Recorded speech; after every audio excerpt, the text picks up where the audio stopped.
Assalamualaikum warahmatullahi wabarakatuh. Saya mewakili kelompok 4 akan mempresentasikan mengenai materi analisis saham pada mata kuliah pasar modal dan pasar uang. Analisis saham. Tujuan melakukan analisis saham untuk menjadi alternatif investasi kita adalah supaya mendapatkan gambaran yang lebih jelas terhadap kemampuan perusahaan tersebut untuk tumbuh dan berkembang di masa yang akan datang. Pendekatan untuk menilai harga saham terdiri dari pendekatan tradisional dan pendekatan portofolio modern. Terdapat dua pendekatan tradisional dalam analisis saham, yaitu yang pertama analisis fundamental dan yang kedua adalah analisis teknikal. Sedangkan pada pendekatan portofolio modern terdapat tiga pendekatan, yaitu analisis ekonomik, analisis industri, dan analisis perusahaan. Analisis fundamental merupakan sebuah analisa dengan melihat beberapa faktor yang mempengaruhi nilai sebuah saham. Hal ini dapat dilakukan dengan melihat berbagai kondisi perekonomian yang terjadi di dunia industri, politik, dan beberapa hal yang mempengaruhi saham tersebut. Terdapat dua metode yang dapat dilakukan dalam menyaring saham yang dapat kita jadikan sebagai pusat perhatian. Yang pertama adalah top-down, yaitu melihat faktor makroekonomi untuk mengetahui industri yang menjadi potensi dalam kurun waktu tertentu. Dan bottom-up, atau trader mempunyai keyakinan dalam memilih saham yang telah menjadi perhatian. Ini dapat dilihat dari pengalaman atau histori dari saham tersebut. Sedangkan pada analisis teknikal, dalam analisis teknikal digunakan grafik riwayat, harga, dan volume transaksi. Pada portofolio modern, analisis ekonomik bertujuan untuk mengetahui jenis serta prospek bisnis suatu perusahaan, dan analisis industri, di mana dalam analisis ini perlu diketahui kelemahan dan kekuatan jenis industri perusahaan yang bersangkutan. Pada analisis perusahaan, merupakan analisis perusahaan digunakan untuk mengetahui kinerja suatu perusahaan. Berikut adalah seluk-beluk berdagang saham. Tujuan investasi. Setiap investor yang melakukan investasi saham memiliki tujuan yang sama, yaitu mendapatkan capital gain, yaitu selisih positif antara harga jual dan harga beli saham dan dividen tunai yang diterima dari emitmen karena perusahaan memperoleh keuntungan. Sedangkan diversifikasi keuangan merupakan investasi saham di samping mengandung resiko yang besar tetapi juga menawarkan keuntungan yang menggiurkan. Investasi merupakan sarana untuk mencapai kemakmuran bukan kehancuran, sehingga investor harus pandai mengatur perencanaan keuangannya. Tipe investor. Tipe investor yang berani mengambil resiko yang disebut risk taker atau risk lover atau risk seeker. Tipe investor yang takut atau enggan menanggung resiko disebut sebagai risk averter atau risk aversion. Sedangkan tipe investor yang takut, tidak, dan berani tidak atau disebut risk moderate atau moderate investor atau difference investor. Pembukuan rekening nasabah. Nasabah diwajibkan untuk mengisi formulir isian yang disodorkan oleh broker efek, di mana jawabannya akan dipelajari dan diputuskan apakah yang diterima menjadi nasabah atau tidak. Setiap nasabah mempunyai dua jenis rekening pada broker efek, yaitu rekening dana dan rekening efek. Rekening dana adalah rekening yang memuat catatan tentang masuk keluar uang nasabah dan saldo uang nasabah setiap saat. Sedangkan rekening efek adalah rekening yang memuat saldo efek milik nasabah yang disimpan di broker efek. Dalam sistem perdagangan efek atau dengan warkat, script trading, efek dapat disimpan sendiri di rumah nasabah atau dititipkan ke broker efek secara fisik. Sedangkan pesanan dan monitoring. Cara yang dapat ditempuh oleh nasabah untuk melakukan pesanan jual dan pesanan beli yaitu nasabah datang langsung ke kantor broker dan memberi order jual atau beli langsung kepada wakil perantara dan perdagangan efek atau WPPE secara lisan atau tertulis. Atau nasabah memberi order jual atau beli lewat telepon atau handphone atau surat tertulis kepada WPPE. Memilih broker efek. Jumlah broker efek pada setiap bursa efek berbeda-beda.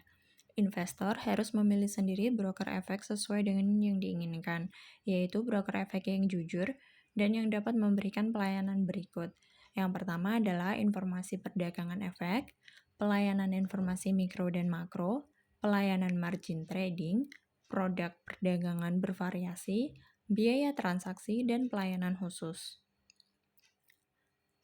Memilih saham. Faktor-faktor yang dapat mempengaruhi pemilihan jenis saham untuk investasi yaitu tipe investor. Investor risk taker lebih senang memilih saham yang memiliki return tinggi sekaligus berisiko tinggi atau saham yang memiliki tingkat beta saham yang tinggi. Beta saham adalah tolak ukur resiko dari suatu jenis saham dibandingkan dengan resiko pasar. Tipe investor risk averter akan memilih saham yang memiliki beta saham rendah dan besaran return dinomorduakan. Sementara tipe investor moderate akan memilih saham yang memiliki pertimbangan antara return dan risk atau antara high risk, high return dan low risk, low return. Siklus ekonomi dapat mempengaruhi pemilihan saham karena dalam siklus ekonomi yang sedang mengalami krisis, resesi, atau depresi, investor akan memilih jenis saham dari perusahaan yang menghasilkan produk tidak tahan lama atau non-durable goods. Likuiditas perdagangan dapat mempengaruhi investor dalam memilih saham. Semua investor menyenangi jenis saham yang diperdagangkan setiap hari, tetapi tidak semua investor suka jenis saham yang jarang diperdagangkan. Seorang spekulator lebih menyenangi jenis saham yang setiap hari diperdagangkan, sedangkan investor yang sebenarnya juga tidak menolak jenis saham yang tidak setiap hari diperdagangkan. Estimasi harga saham ada 5, yaitu yang pertama price earnings ratio, yang kedua price earning ratio dan siklus ekonomi, yang ketiga price book value, yang keempat price dividend ratio, dan yang kelima adalah dividend discounted model. Yang pertama, price earning ratio, di mana pendekatan PER sangat terkenal dan dipakai di banyak negara untuk mengestimasi harga saham. Menurut pendekatan PER, harga saham dipengaruhi oleh dua faktor, yaitu laba per saham atau earnings per share yang disangkut E, dan tingkat risiko investasi atas suatu saham yang disebut rasio atau multiplier yang disingkat R. Dengan rumus yang sederhana ditulis sebagai berikut, yaitu P sama dengan E kali R, di mana P sendiri adalah price atau harga saham estimasi, E earnings per share atau laba per saham estimasi, dan R yaitu rasio multiplier estimasi. Yang kedua adalah PER dan siklus ekonomi. Dalam siklus ekonomi recovery atau siklus expansion, umumnya angka PER atau price earnings ratio lebih tinggi daripada siklus recession dan depression. Tren harga semasa recovery tampak sebagai berikut ini.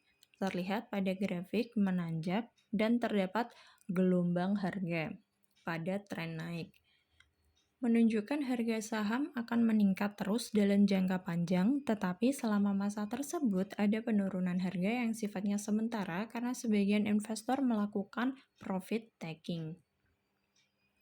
Yang ketiga adalah price book value. Price book value atau PBR adalah suatu metode estimasi harga saham yang menggunakan variabel nilai buku per saham atau book value per share dan suatu rasio atau multiplier.